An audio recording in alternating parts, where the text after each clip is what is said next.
Thomas har brug for nyt arbejdstøj til sin virksomhed.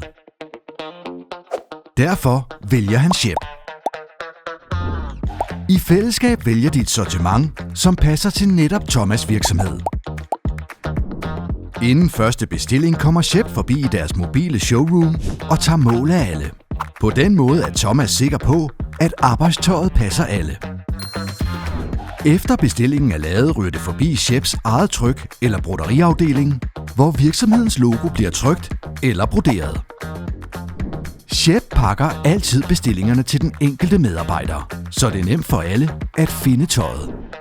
Det er muligt for Thomas både at afhente tøjet i en af Sheps afdelinger, eller få det leveret direkte til firmaet. Efterfølgende kan de altid bestille deres sortiment af arbejdstøj på Sheps webshop. På den måde får de altid præcis det tøj, de ønsker. Shep med kunden i centrum.